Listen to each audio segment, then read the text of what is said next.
한 영혼이라도 더라고 하는 큰 주제를 가지고 우리가 10월 20일과 21일에 있을 가족사랑 축제를 향해서 전도의 발걸음을 옮기고 있습니다. 지난주부터 시작되었는데 지난주에는 내가 어디 있느냐라고 하는 말씀을 가지고 인류 최초로 아담과 하와가 범죄하였을 때 바로 그날 하나님께서 찾아오셔서 그들을 구원하시기 위한 자비의 말씀으로, 따뜻한 말씀으로, 또는 절절한 말씀으로 내가 어디 있느냐 이렇게 찾으셨습니다.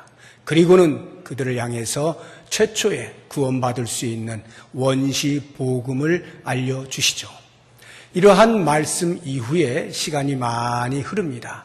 그리고는 오늘 이제 창세기 12장에 와서 하나님께서 온 인류를 구원하시고자 하는 그 구원의 계획을 보다 구체화시키는 방편으로서 한 사람을 선택하고 그 사람과 약속을 체결을 합니다.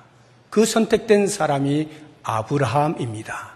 아브라함에게 찾아오셔서 아브라함과 약속, 언약 또는 계약을 체결을 하시면서 이제 인간들의 구원에 대하여 하나님께서 얼마나 구체적으로 실행에 옮기시는가라고 하는 것들을 보여주기 시작합니다. 우리는 오늘 이 본문의 말씀을 중심으로 해서 두 가지를 생각을 해보려고 하는데, 하나는 언약 체결의 방법에 대해서, 그리고 또 다른 하나는 언약의 내용에 대해서 살펴보면서 그 속에 담겨있는 하나님의 마음, 한 영혼을 구원하시고자 하는 하나님의 그 절절한 마음을 헤아려 보기를 원합니다. 먼저 언약 체결의 방식에 있어서 하나님께서 선택하신 것은 일방적이다라고 하는 것입니다.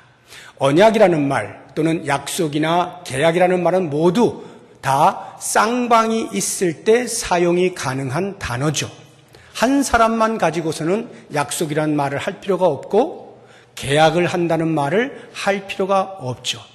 그 계약의 내용의 합의가 두 사람 간 둘 다 원만하게 만족이 될 만한 그러한 합의로서 계약이 체결되든지, 아니면 어느 한쪽이 기울게 힘에 의하여서 눌려진, 강압되어진 계약이 됐든지, 아무튼 양자 간의 합의에 의하여서 이루어질 때 우리는 그것을 계약이라 또는 약속이나 언약 이렇게 표현을 하는 것입니다. 그런데 오늘 하나님께서 아브라함을 찾아오셔서 아브라함과 맺으신 그 언약의 성격은 일방적입니다. 하나님께서 일방적으로 언약을 체결하십니다. 우리가 어떤 일에 있어서 약속을 하거나 계약을 할 때 도장을 찍죠, 또는 사인을 하죠. 그러면 쌍방간이 같이 하는 것입니다. 그런데 하나님만 도장을 찍으시고 아브라함은 하지 않았다, 이런 말입니다. 이것에 대해서 먼저 그렇게 되어지는 그 전조로서 하나님께서 아브라함을 찾아오실 때부터 이미 하나님은 일방적으로 찾아오셨음을 볼 필요가 있습니다. 친구가 친구에게 전화를 해서 야 우리 언제 만나자 해서 만나는 그러한 경우가 아니에요. 하나님께서 아브라함에게 야 내가 언제 갈 테니까 너 문 열어놓고 있어라, 같이 한번 만나자, 우리 얘기하자, 이렇게 해서 찾아오신 게 아니에요. 아브라함은 전혀 하나님을 알지 못합니다. 그런데 하나님께서 독단적으로 아브라함에게 찾아가시는 거예요. 오늘 말씀을 보면 1절에 여호와께서 아브라함에게 이르시되라고 하잖아요. 그런데 사실은 이것이 하나님이 아브라함을 처음 만났던 때가 아닙니다. 이보다 훨씬 이전에 하나님은 아브라함을 만나셨어요. 그때는 아브라함이 자기의 고향인 갈대아 우루, 메소포타미아 끝부분에 있는 갈대아 우루라고 하는 곳에 아버지와 함께 살고 있을 때 거기에 하나님이 찾아가셔서 만나 주십니다. 우리 한번 그 말씀을 찾아보죠. 사도행전 7장 2절에서 4절까지인데 같이 읽어봅니다. 스데반이 이르되 여러분 부형들이여 들으소서, 우리 조상 아브라함이 하란에 있기 전, 여기 보시면 여기 하란에 있기 전이라고 하는 것은 지금 창세기 12장에 하나님이 여호와에게 아브라함에게 말씀하시던 바로 직전까지 있었던 곳이 하란입니다. 하란에 있기 전, 그 다음 메소포타미아에 있을 때, 여기 메소포타미아가 갈대아 우르를 말하는 거예요. 아브라함이 자기 고향, 자기 집에 있을 때 이 말이에요. 그 다음 영광의 하나님이 그에게 보여 3절 이르시되 내 고향과 친척을 떠나 내가 내게 보일 땅으로 가라 하시니 아브라함이 갈대아 사람의 땅을 떠나 하란에 거하다가 그의 아버지가 죽음에 하나님이 그를 거기서 너희 지금 사는 이 땅으로 옮기셨느니라. 하나님께서 갈대아 우르에 있는 아브라함을 찾아가셔서 내가 너를 위해서 준비해 놓은 땅이 있으니까 지금 네가 살고 있는 이 땅을 떠나 내가 준비한 그 땅으로 가거라 하고 말씀을 하셔요. 그리고는 오늘 두 번째로 찾아오시는 거예요. 이 창세기 12장 1절의 본문이 여호와께서 아브라함에게 이르시되 똑같은 말을 하죠. 너는 너의 고향과 친척과 아버지의 집을 떠나 내가 네게 보여줄 땅으로 가라. 이렇게 말씀하시는 겁니다. 자, 여기에서 제가 지금 하나님께서 아브라함을 찾아오신 것이 일방적이라고 표현을 하는 것은 찾아올 때에, 하나님 찾아오실 때에 아브라함은 하나님에 대한 자각이 별로 없었어요. 갈대아 우르에서는 아예 없었어요. 만약에 아브라함이 하나님께 대한 믿음이 있었다라고 한다면 이렇게 돼야 됩니다. 하나님께서 아브라함을 찾아가셔서 야, 너 지금 너의 본토, 너의 고향, 너의 친척, 네 아버지 집을 떠나 내가 준비한 땅으로 가거라 라고 말씀을 하셨을 때 아브라함은 두말 없이 드디어 때가 됐구나. 드디어 하나님이 나를 부르시는구나. 하나님이 나를 예비해 놓으신 그 땅으로 드디어 내가 가서 날개를 필 때가 되었구나 하고는 혼자 묵묵히 조용히 아무에게도 알리지 않고 그렇게 빠져나와야 돼요. 왜냐하면 그 아버지 데라는 보통 사람이 아니에요. 여호수아에서 보면 데라에 대하여 소개를 할 때 우상을 섬기는 자, 우상을 만드는 자라고 했어요. 우상을 만들어서 팔면서 그 우상들을 섬기는 거예요. 그러니까 하나 둘 섬기는 게 아니죠. 무수히 많은 우상들을 이신저신 마치 일본에 수없이 많은 신들이 있어서 막 섬기는 것처럼 데라가 그런 사람이었어요. 그럼 그런 집안에 있는 아브라함이 뭘 보고 배웠겠어요? 당연히 우상 만드는 거, 우상 섬기는 거 배우지 않았겠습니까? 그런데 만약에 그러하지 아니하고 아브라함이 어떤 경로를 통해서 하나님을 알고 있었다라면, 하나님을 믿고 있었다라고 한다면 그런 우상 만드는 아버지 밑에서 드디어 하나님께서 나를 탈출시켜 주시는구나, 이제 내 믿음을 마음껏 펼칠 수 있게 해주시는구나 하고 혼자 몰래 도망을 가야 정상인데 아브라함은 그렇게 하지 아니하고 아버지한테 가요. 아버지, 내가 어젯밤에 꿈 꿨는데 이상한 꿈 꿨어요. 뭐 신같이 이렇게 나와서 말을 하는데 떠나래요. 아버지한테 이야기를 하는 거예요. 이 아버지 데라가 그 말을 듣고 워낙이 우상을 잘 섬기던 신심이 가득한 사람이었기 때문에 누군지는 알 수 없으나 자기 아들을 통해서 전달되어진 그 음성이 우리가 지금 이곳에 떠나지 아니하면 큰 위험이 닥치겠구나 하는 막연한 두려움이 생긴 거죠. 그래서 아브라함과 자기 가족들 또 재물들 다 데리고 출발을 하는 겁니다. 아버지 데라가 중심이 되어서 주도권을 가지고 갈대아 우르를 떠나고 있다라고 하는 것입니다. 그런 걸 보면 아브라함은 하나님에 대한 인식이 없었다는 것을 알 수가 있어요. 오늘 말씀만 보아도 그렇습니다. 하란에 머물지 않습니까? 하란이라고 하는 것은 약속의 땅, 가나안 땅이 아니에요. 아직 거기까지 들어가지 못한 거예요. 하란에 머물러서 오랜 시간 머뭅니다. 그리고는 거기에서 아버지 데라가 죽어요. 죽고 나면 만약에 아브라함이 하나님을 인식하고 있었던 믿음의 사람이라고 한다면 지금까지는 내 아버지 때문에 어쩔 수 없었지만 이제 드디어 자유다. 드디어 이제 하나님께서 말씀하신 곳으로 가야지. 이렇게 돼야 정상 아니겠어요? 그런데 아브라함은 계속 거기 머물러 있어요. 왜? 뭐가 뭔지 모르니까. 왜 갈대아 우르에서 나왔는지 몰라요. 그냥 막연한 그 꿈 이야기 듣고 아버지가 가자 하니까 따라는 나왔는데, 그래서 하란에서 눌러서 살고 있는데 아버지가 죽어도 그게 무슨 말인지 무슨 의미인지를 모르는 거예요. 그러니까 그냥 눌러 살고 있는 거죠. 바로 그때에 하나님이 아브라함을 찾아오시는 거죠. 아브라함아, 내가 너 그때 이야기했잖아. 근데 왜 지금까지 하란에 계속 있니? 그리고는 똑같은 말을 다시 하시는 거예요. 내가 약속한 그 땅으로 빨리 가라고 하잖아요. 아브라함은 하나님에 대한 인식이 없는 거예요. 다시 한번 1절을 보시게 되면 너는 너의 고향과 친척과 아버지의 집을 떠나라 그러잖아요. 아버지 돌아가셨어요, 이미. 그 32절에 보면 11장 32절에 보면 데라는 나이가 205세가 되어 하란에서 죽었더라. 그리고 여호와께서 찾아오시거든요. 그럼 아버지가 죽었는데 뭘 아버지 집에서 또 떠납니까? 그 말의 의미는 비록 아버지는 죽었지만 아브라함의 마음속에는 여전히 아버지 데라의 영향권 아래 있다 이 말이에요. 전혀 하나님에 대한 신앙이 없다는 말이죠. 그런 아브라함을 하나님께서 일방적으로 지금 찾아와 계신다라고 하는 것입니다. 그러면 이제 우리는 생각을 해야 되죠. 왜 하나님께서 당신을 알지도 못하는 사람, 그것도 심지어는 갈대아 우르에서 우상을 만들어서 파는 집, 우상을 섬기는 하나님 편으로 보면 최고 악질, 원수 중에 원수, 그런 집안에 있는 한 사람 아브라함을 찾아오셨느냐라고 하는 그 일방적 방문의 의미를 우리가 알 필요가 있는 거죠. 뭘까요? 인간을 구원하신다라고 하는 그것은 하나님의 절대적 주권 아래 있다 이 말이에요. 하나님께서 처음부터 끝까지 하신다라고 하는 것입니다. 하나님의 열심, 하나님으로부터 시작되어진 구원이라고 하는 것을 의미하고 있는 것이죠. 노아의 홍수가 모든 죄의 관영함으로 인하여 나타났습니다.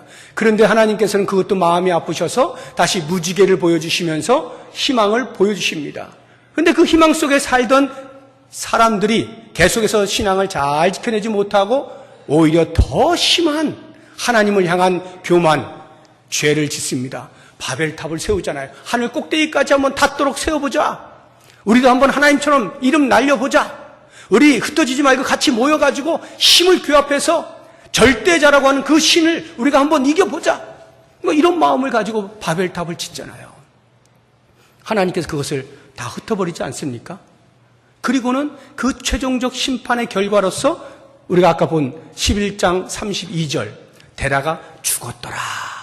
이건 그냥 단순히 데라가 죽은 것을 기록하고 있는 게 아니라 모든 인류가 죄의 삭스로 죽을 수밖에 없다는 것을 말하는 거예요. 이렇게 죄가 관영해진 그 결과는 죽음뿐이다. 그리고 나서 하나님께서 아브라함을 찾아오시는 거예요.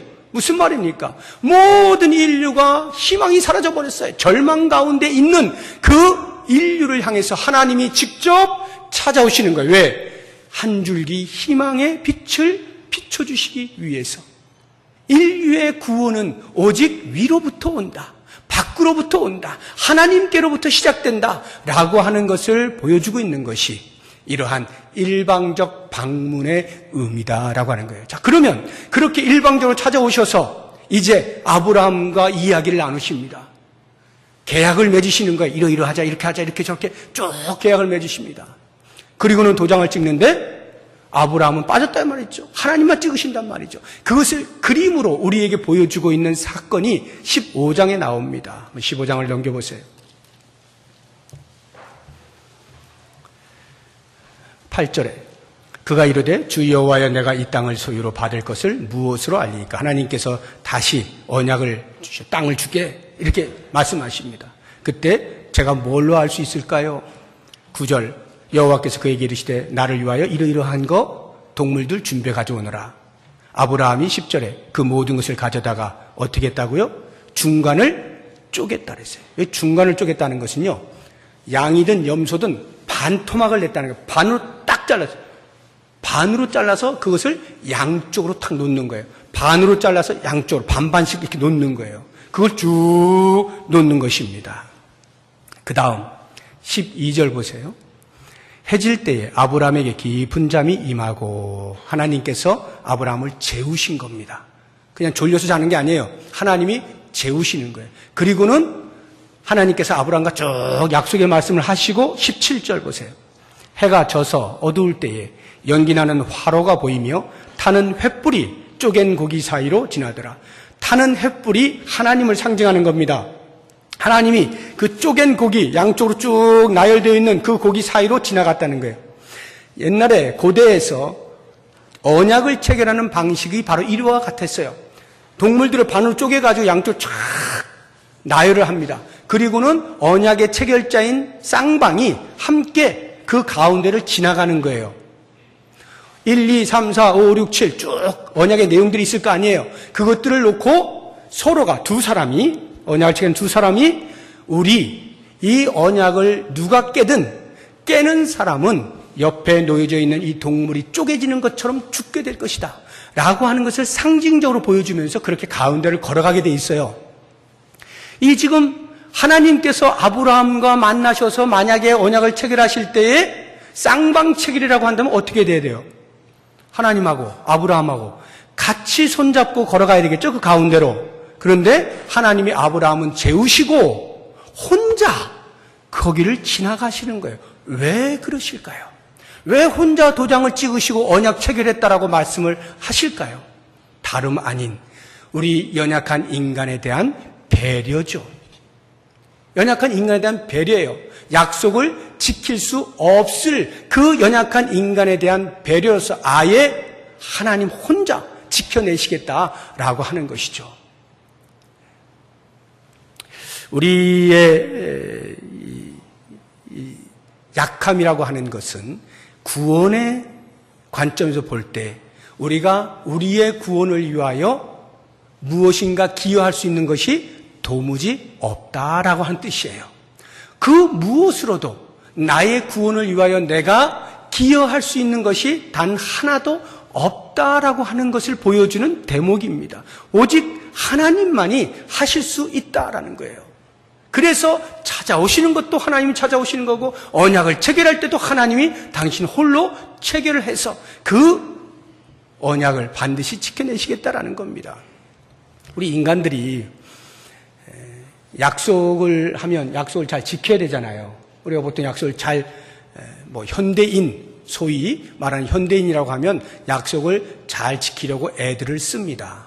특히나 서양 사람들을 보면요, 약속을 지키는 것을 굉장히 중요하게 여깁니다. 그래서 영화들을 보시게 되면 영화에 이런 장면들을 많이 보시게 될 거예요.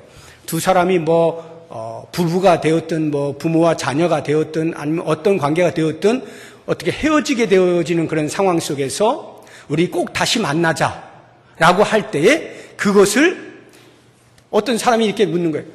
You promise? You promise? 나한테 약속할 거야? 분명히 다시 돌아올 거야? 그럼 그 사람이 뭐라 그래요? I promise. 나 약속할게. 내가 반드시 너한테 다시 돌아온다. 이렇게 쓸 때 그 promise라고 하는 게 약속인데 서양 사람들이 이 promise라고 하는 단어를 쓸 때는요, 함부로 쓰질 않아요. 그냥 대충 하다가 안 되면 그냥 그만두지 이런 정도로 그 말을 쓰지 않습니다. 그러니까 다짐을 받을 때 반드시 지킬 거지 라고 하는 다짐을 받을 때는 꼭 이 단어를 물어요. promise? promise? 약속하는 거야? 그러면 그거에 대해서 자신이 없으면 대답을 안 해요. 그냥 가만히 있어요. 멀뚱멀뚱하니. 그런데 내가 반드시 지켜낼게. 의지를 발동하게 되면 I promise, promise, don't worry 이래요. 사람이 약속을 하면 지키는 거죠. 지키려고 약속이 있지 깨려고 있는 거 아니잖아요. 그런데 그럼에도 불구하고 우리의 연약함 때문에 나의 의지와 상관없이 여러 가지 상황으로 인하여서 그 약속을 지키지 못할 때가 있다는 거예요. 바로 이와 같은 인간의 한계, 이것을 하나님이 잘 아시고 만약에 아브라함과 더불어서 같이 쌍방간 언약을 체결했을 때에 아브라함이 지켜내지 못하면 어떻게 돼요? 하나님께서 계획하신 구원이 물거품이 되잖아요. 그러니까 하나님이 이미 그 사실을 아시고 아브라함에게 아예 참여하지 못하게 하시고 약속들만 쭉 알게 하시고 나머지는 혼자 도장을 찍으시는 거예요. 왜? 당신 혼자 지키겠다는 거죠. 이거는 됩니까? 되죠. 왜? 우리 하나님은 전능하신 분이시기 때문에 충분히 가능하다라고 하는 것입니다. 우리 하나님은 언약을 체결하시고 그것을 깨거나 변개하거나 지키지 못하시는 일이 없으신 분이셔요. 우리 민수기 23장 19절 말씀 같이 읽어봅니다. 하나님은 사람이 아니시니 거짓말을 하지 않으시고 인생이 아니시니 후회가 없으시도다. 어찌 그 말씀하신 바를 행하지 않으시며 하신 말씀을 실행하지 않으시랴. 한번 내뱉은 말씀은 반드시 지키신다. 이것이 하나님의 신실하심이거든요. 이 신실하신 하나님이 당신에게 스스로 언약을 체결하심으로써 이것은 반드시 지켜지는 것이다 라고 하는 것을 알려주고 있는 것입니다. 바로 이와 같은 상황을 볼 때에 인류를 향한 하나님의 구원이라고 하는 것은 철저하게 하나님으로부터 시작해서 하나님이 마무리하시겠다라고 하는 의지죠. 반드시 이루어내겠다라고 하는 하나님의 절대적인 의지가 담겨 있다.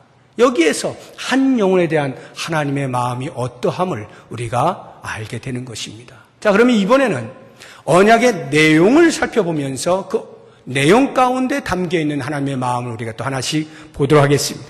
언약의 내용은 1절에서 3절 사이에서 크게 세 가지로 제가 나누어서 볼 텐데 그 첫 번째가 땅을 주시겠다라는 뜻입니다. 땅을 주시겠다라는 약속인데요. 1절을 보세요. 여호와께서 아브라함에게 이르시되 너는 너의 고향과 친척과 아버지의 집을 떠나 내가 너에게 보여줄 땅으로 가라. 너에게 보여줄 땅으로 가라. 그 보여줄 땅이 어디예요? 가나안 땅이죠. 그러면 하나님이 아브라함에게 자, 내가 너에게 보여줄 땅이 있어. 글로 가. 가나안 땅에 갔습니다. 그리고 다 봤습니다. 다 봤니? 자, 이제 그럼 네 맘대로 해. 이게 아니죠. 하나님께서 보여주시겠다라고 하는 의미는 그 보여진 땅, 그게 네 거니까 너 글로 들어가. 거기서 살아. 이 뜻 아닙니까? 하나님께서 그 땅을 주시겠다라고 하는 뜻이에요. 이 언약의 내용 가운데 첫 번째가 땅을 주시겠다는 건데 이스라엘의 역사 전체는 땅의 역사라 해도 과언이 아닙니다. 구약 성경을 보면 전부 땅 이야기로 가득 차 있어요. 아브라함에게 지금 땅 주시겠다 그러잖아요. 그 다음 보세요. 이 갈대 우르에 있을 때 처음 만나실 때에도 야 내가 준비한 땅이 있으니까 글로 가 이렇게 말씀하셨는데 여기 하란에 있을 때에도 다시 찾아오셔서 내가 준비한 땅으로 가 이렇게 하시잖아요. 그 다음에 아브라함이 가나안 땅에 들어갔어요. 거기에 있을 때에도 한 번 더 또 약속을 말씀해 주십니다. 17장을 한번 보세요. 17장 8절. 혹시 성경 안 가져오신 분은 앞에 자막을 준비했으니까 보시면 됩니다. 8절 같이 읽어봅니다. 내가 너와 내 후손에게 내가 거류하는 이 땅, 곧 가나안 온 땅을 주어 영원한 기업이 되게 하고 나는 그들의 하나님이 되리라. 아브라함과 그 후손들에게까지 이 땅을 영원한 기업으로 주시겠다라고 말씀을 하시는 겁니다. 그래서 그렇게 약속되어진 땅들이 이제 그 후손들에서 쭉 이어져 오다가 바벨론에 의해서 멸망을 당하고 끝나는 것 같았는데 그 남은 자를 통해서 다시 고토로 돌아오게 하죠. 옛날에 그 땅으로, 가나안 땅, 약속의 땅으로 다시 돌아오게 하지 않습니까? 이러한 그 땅, 계속해서 구약 역사는 땅 이야기로 점철이 되어 있어요. 그런데 놀랍게도 신약도 마찬가지로 땅 이야기로 가득 차 있어요. 그러면 신약에서의 땅은 뭘 의미할까요? 천국입니다. 천국이에요. 신약은 온통 천국에 대한 이야기로 가득 차 있어요. 왜 그런지 아십니까? 구약이 그림자이고 신약이 실체이기 때문에 그래요. 그림자로서의 땅, 그것이 실체화되어지는 것이 천국이에요. 구약이 TV로 보자고 한다면 화면이에요. 신약은 그 화면을 설명해주는 자막입니다. 화면만 보고서는 무엇을 말하는지 정확히 알 수가 없는데 자막을 통해서 아 이게 이 뜻이구나 라고 알게 되어집니다. 구약만 보고서는 정확히 몰라요. 땅이라고 하는 그림이 막 그려져 있어요. 화면이 막 나와요. 그런데 그것이 뭘 의미하는 거지? 정확히 알기 위해서 신약에서 말하고 있는 바를 자막을 보니까 아, 이 땅이라는 게 천국을 말하고 있는 거구나라는 것을 알게 돼요. 그래서 여러분 신약을 성경 읽어보세요. 예수님 전부 천국에 대한 이야기로 가득 차 있습니다. 이 땅에서 어떻게 살아야 된다라고 교훈하는 것들조차 전부 천국에서 영원히 살 것을 이 땅에서 준비하는 차원에서 우리에게 주어지는 교훈이지 그 자체가 목적으로 주어지는 게 없어요. 우리의 시선은 전부 천국에 가 있는 거예요. 저 천국에서 영원토록 살아가는 그 땅을 향하여서 우리의 모든 시선이 집중되어져 있는 겁니다.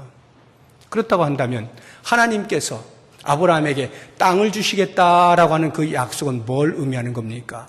우리 모든 믿는 자들에게 천국을 소유하게 해주시겠다. 이 뜻 아니겠습니까? 천국을 소유한다는 게 뭐예요? 하나님의 구원의 은혜를 입는다라고 하는 뜻이죠. 자, 두 번째 언약의 내용 가운데 큰 민족을 이루게 하시겠다라고 하는 내용이 나오는데요. 2절을 보세요. 본문 2절. 내가 너로 큰 민족을 이루고 이렇게 돼 있죠. 큰 민족을 이루게 하시겠다라고 하는 이 말씀도 아브라함에 계속해서 반복하여 상기를 시켜주고 있는 것을 볼 수가 있습니다. 15장 5절을 보세요. 15장 5절 같이 읽어봅니다. 그를 이끌고 밖으로 나가 이르시되 하늘을 우러러 뭇별을 셀 수 있나 보라. 또 그에게 이르시되 내 자손이 이와 같으리라. 하늘의 별을 보면서 너 저 별 셀 수 있니? 저만큼 많게 해줄게 약속하시는 거예요. 17장 보세요. 2절 같이 읽어봅니다. 내가 내 언약을 나와 너 사이에 두어 너를 크게 번성하게 하리라 하시니 큰 민족을 이루게 하시겠다라고 하는 약속을 하셔요. 실제로 어떻게 됩니까? 아브라함으로부터 시작된 그 한 사람이 창세기가 끝날 때쯤에 가나안에 기근이 들어가지고 야곱의 식구들이 요셉이 있는 애굽 땅으로 옮겨가잖아요. 그때 몇 명이 가요? 70명이 가죠. 그리고는 그곳에서 오랜 시간 삽니다. 그러다가 애굽에서 나오게 될 때 몇 명이 나옵니까? 장정만 60여만 명. 어린아이, 여인, 노인 합치면 학자들의 이야기로 대충 200만 명. 어마어마하게 커지죠. 그리고는 그 다음 이스라엘 역사에서 전체 역사에서 최고의 전성기, 그때는 다윗과 솔로몬의 때입니다. 다윗과 솔로몬이 왕으로 있을 그때가 최고의 전성기였거든요. 솔로몬이 하나님께서 야, 너 뭐 줄까? 이럴 때 지혜를 주십시오라고 말을 하잖아요. 그 지혜를 주십시오라고 말하기 직전에 한 말이 이와 같은 겁니다. 우리 열왕기상 3장 8절 같이 읽어봅니다. 왕께서 택하신 백성 가운데 있나이다. 그들은 큰 백성, 여기 그들은 자기 백성을 말하는 거예요. 이스라엘 백성을 말합니다. 그들은 큰 백성이라 수요가 많아서 셀 수도 없고 기록할 수도 없답니다. 이 정도로 지금 왕성해진 거예요. 하나님께서 아브라함 한 사람에게 약속하신 네가 큰 민족을 이루겠다라고 하는 것이 지금 계속해서 이루어져 가고 있는 것을 볼 수가 있겠죠. 그런데 그 다음이 문제예요. 솔로몬 왕이 끝나고 그 다음에 이스라엘 나라가 둘로 나눠지죠. 북이스라엘, 남유다로 나눠집니다. 나눠지면서부터 고난이 시작되는데요. 북이스라엘은 결국 BC 722년에 아수르라고 하는 나라에 의해서 멸망당합니다. 그로부터 얼마 지나지 않아서 BC 586년에 남유다가 바벨론에 의해서 멸망당합니다. 큰 민족을 이루겠다라고 약속하신 그 하나님의 말씀이 실패한 것처럼 보입니다. 끝난 것처럼 보이는 거예요. 그런데 그 속에서 하나님이 조용히 일하시는데 남은 자를 남겨두시죠. 그리고는 그 바벨론 포로 70년이 끝나자 다시 사람들을 돌려보냅니다. 근데 몇 명이 돌아올까요? 1차, 2차, 3차 이렇게 나누어서 돌아오는데요. 몇만 명 안 돼요. 그렇게 많은 수가 돌아온 게 아닙니다. 상당수는 그냥 그 자리에 그냥 바벨론에서 눌러 살고 있는 거예요. 얼마 안 돌아와요. 그러니까 하나님의 이 큰 민족을 이루게 하시겠다는 약속이 도무지 성취될 기미가 보이지 않는 거예요. 아니, 구약으로 보면 실패한 겁니다. 그럼 어떻게 된 걸까요? 왜 하나님의 약속이 이렇게 실패하게 되죠? 하나님이 일부러 실패하게 만드시는 거예요. 물론 이스라엘 백성들이 죄를 지었기 때문에 그 죄의 삭스로 사람들이 다 죽어가서 얼마 안 남은 것도 있습니다만 하나님의 의도가 있어요. 그건 뭐냐면 더 커지는 것으로 인하여서, 솔로몬의 때보다 더 커지는 것으로 인하여서 하나님이 보이지 아니하고 우리가 이렇게 왕성하다라고 하나님을 배제한 채 살아가는 인생들이 될까봐 아예 없애시는 거예요. 아주 약한 존재로 남기시는 거예요. 그리고는 그들의 모든 시선, 오늘날의 독자들에게까지도 모든 시선을 다른 곳으로 향하게 만드십니다. 그게 어딜까요? 영적 이스라엘. 영적 이스라엘이라고 하는 나라로 눈을 돌리게 만드시는 거예요. 그러니까 혈통적 아브라함의 자손으로서의 민족의 번성은 끝난 것처럼 보이지만 사실은 영적인 이스라엘, 영적인 아브라함의 자손들, 예수 그리스도 안에 새롭게 형성되어진 예수 공동체, 그 공동체가 얼마나 크게 확장되어지는지 오늘날 수없이 많은 사람들이 그리스도 공동체 안에 들어와 있지 않습니까? 그리고 지금도 여전히 우리를 통하여서 그 한 사람 한 사람이 계속 확장되어 가고 있잖아요. 하나님의 말씀이 성취가 되어 가고 있잖아요. 그렇게 볼 때 하나님께서 아브라함에게 하신 말씀, 너로 큰 민족을 이루게 하시겠다라고 하는 것은 단순히 혈통적 아브라함의 자손 이스라엘 민족을 말하는 것이 아니다라고 하는 것을 알 수가 있겠죠. 로마서 4장 16절을 보겠습니다. 같이 읽어봅니다. 그러므로 상속자가 되는 그것이 은혜에 속하기 위하여 믿음으로 되나니 이는 그 약속을 그 모든 후손에게 굳게 하려 하심이라. 율법에 속한 자에게 뿐만 아니라 아브라함의 믿음에 속한 자에게도 그러하니 아브라함은 우리 모든 사람의 조상이라. 맨 끝에 보세요. 아브라함은 우리 모든 사람의 조상이라. 그럼 여기 모든이 누구를 포함하는 것이냐라고 할 때 그 위를 보시면 율법에 속한 자와 아브라함의 믿음에 속한 자가 이렇게 대비가 되고 있잖아요. 율법에 속한 자라고 하는 의미는 할례를 받은 백성들을 말하는 거예요. 할례 받은 백성, 이스라엘 백성, 아브라함의 혈통적 자손들을 말하는 거죠. 그런데 그러한 자손들뿐만 아니라 믿음에 속한 자, 어떤 믿음이요? 예수 그리스도를 믿는 믿음에 속하여 예수 공동체 안에 들어온 자들, 그들도 모두 다 합하여 다 아브라함의 자손이라. 우리 모두가 다 아브라함을 믿음의 조상이라고 고백하고 있다, 이 말이죠. 바로 여기에 하나님의 신비가 있어요. 하나님의 준비하심이 있어요. 큰 민족을 이루겠다라고 약속해 주신 것은 바로 예수 그리스도 안에서 성취되는 것임을 아브라함에게 그 당시에 이미 말씀하고 계셨다라고 하는 것이죠. 자, 그렇다고 한다면 이제 우리 한 가지 알아야 될 게 있어요. 예수 공동체에 들어오는 건 어떻게 하면 들어갈 수 있습니까? 우리가 어떻게 해서 지금 예수 공동체에 들어왔죠? 다른 거 없잖아요. 예수가 나의 구세주입니다. 예수는 그리스도이십니다. 이 고백을 하는 이 믿음 때문에 들어올 수 있잖아요. 그러면 이 믿음의 고백은 어떻게 가능할까요? 내가 결심하면 될까요? 내가 어떤 조건을 충족시키면 그러한 것이 따라오는 것일까요? 아닙니다.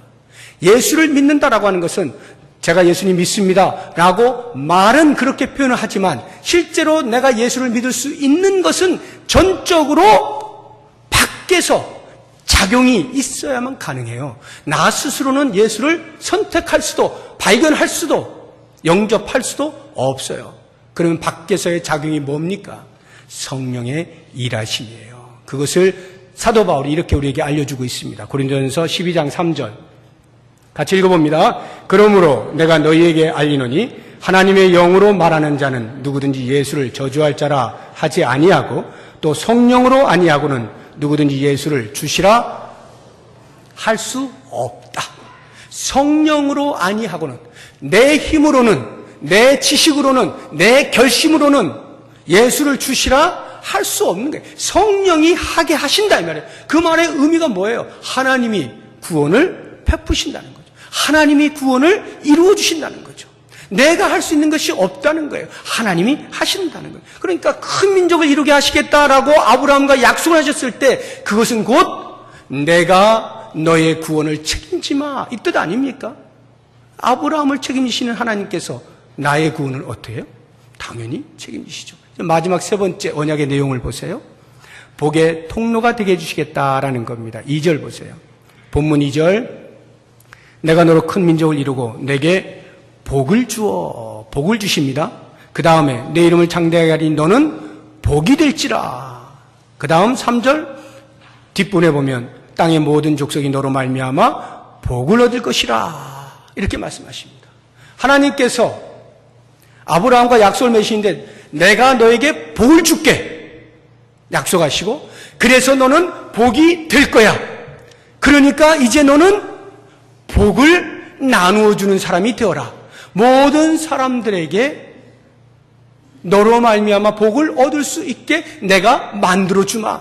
이와 같은 단계적 약속을 하고 계신다라고 하는 것입니다. 그러니까 아브라함이 복을 받습니다. 그럼 그 복이라는 게 뭘까요? 뭐 재물이 많아지는 건가요? 그것은 부수적인 것이고, 핵심은 하나님의 선택을 받았다 이 말 아니에요. 하나님의 선택을 받은 것, 구원함을 받은 것, 이게 진정한 복이잖아요. 그러면 아브라함이 그 복을 받았어요.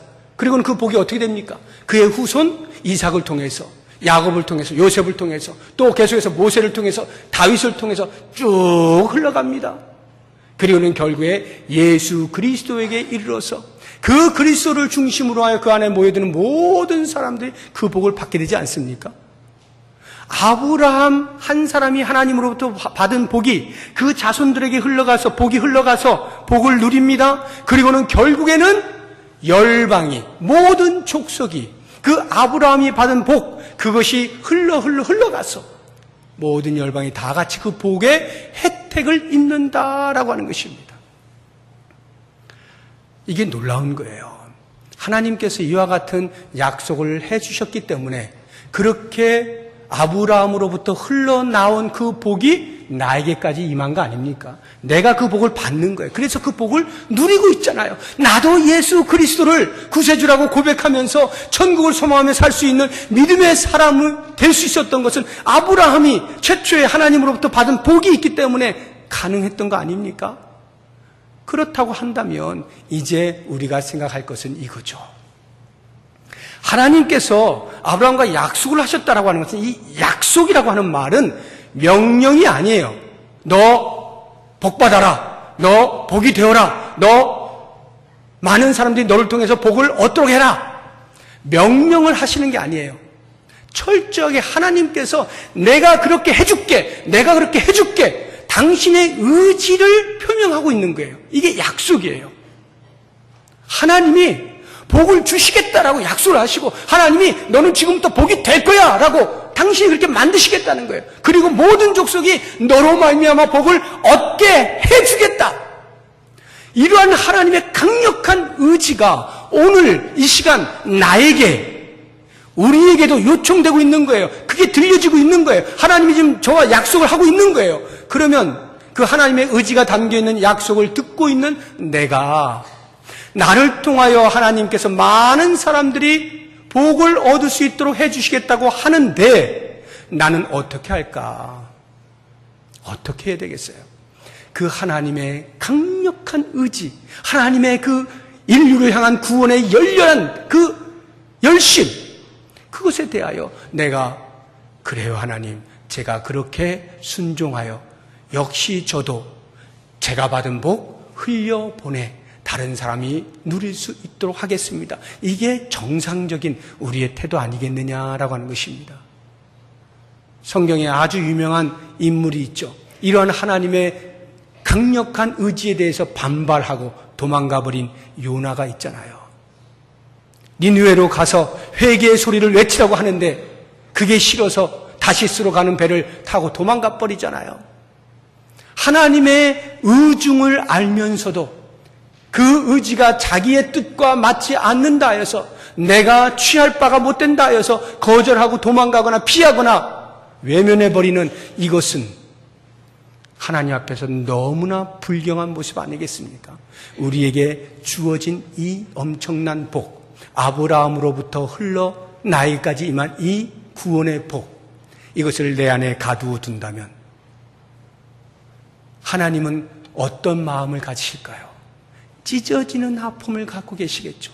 흘려보내라고 하시는데, 내가 그렇게 만들어 주겠다라고 하는데 그 의지 앞에 겸손히 무릎을 꿇고, 하나님, 제가 주의 의지를 따라 복의 통로로 살아가겠습니다. 다짐하면서 우리의 이웃을 향하여서 그 복을 흘려보낸다면 그것보다 더 기쁜 일이 어디 있겠고 그것보다 더 크게 하나님께서 웃으실 일이 어디 있겠어요. 모쪼록 이번 가족사랑 축제를 앞두고 우리의 주변을 잘 살펴서 내가 복의 통로가 되어질 수 있는, 내가 받은 복을 나눌 수 있는 사람이 누군가를 살펴 꼭 최소한 한 사람 이상씩을 그 복을 나누어 흘려보낼 수 있는 우리의 삶이 될 수 있기를 주의 이름으로 부탁드립니다. 기도하겠습니다. 하나님 아버지, 한 영혼을 향하신 하나님의 그 거룩하신 뜻과 절절한 가슴을 우리가 헤아릴 수 있길 원합니다. 거부하지 않길 원합니다. 순종함으로 우리에게 부어주신 그 놀라운 복을 흘려보내서 다른 사람들도 함께 누리게 되어지는 복의 통로로 살아가게 하여 주옵소서. 예수님의 이름으로 기도드립니다. 아멘.